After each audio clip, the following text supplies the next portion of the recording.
టీడీపీలో అన్ని పార్లమెంటు స్థానాల్లో పోటీ చేసే అభ్యర్థిపై ఓ క్లారిటీ వచ్చింది. అనంతపురం విషయంలో మాత్రం ఇప్పటివరకు ఎలాంటి స్పష్టత లేదు.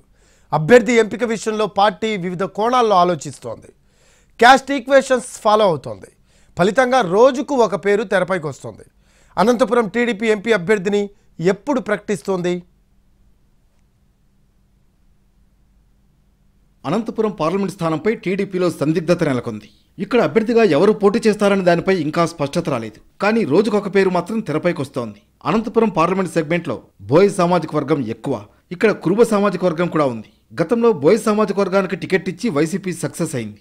ఈసారి కురుబ కులానికి చెందిన శంకర్ నారాయణకు టికెట్ ఇచ్చింది. తెలుగుదేశం కూడా అదే ట్రెండ్ ఫాలో కావాలని చూస్తోంది. కానీ కురుబ సామాజిక వర్గానికి చెందిన బీకే పార్థసారథికి హిందూపురం పార్లమెంట్ స్థానం కేటాయించింది. దీంతో అనంతపురం పార్లమెంట్ స్థానంలో ఎవరికైనా బీసీకి ఇస్తారా అనే ప్రచారం జరుగుతోంది. ఇప్పటికే బోయ్ సామాజిక వర్గానికి చెందిన కాల్వ శ్రీనివాసులకు రాయదుర్గం టికెట్ కేటాయించింది. ఇటు గుంతకల్లులో గుమ్మనూరు జయరాంకు దాదాపుగా టికెట్ ఖరారైనట్లు తెలుస్తోంది. ఒకే పార్లమెంట్ సెగ్మెంట్లో 2 అసెంబ్లీ స్థానాలు బోయలకిచ్చింది. ఇప్పుడు పార్లమెంట్ స్థానం బోయలకు కాకుండా బలమైన అభ్యర్థిని బరిలో దింపాలని ఆలోచిస్తున్నట్లు సమాచారం. ఇందులో భాగంగా జేసీ పవన్ పేరు ప్రధానంగా వినిపిస్తోంది. 2019 ఎన్నికల్లో మాజీ ఎంపీ జేసీ దివాకర్ రెడ్డి తనయుడు జేసీ పవన్ రెడ్డి ఇక్కడ పోటీ చేసి ఓడిపోయారు. మరోసారి ఆయన పేరు కూడా వినిపిస్తోంది. అదే సమయంలో బోయల్ని కూడా పరిశీలిస్తోంది.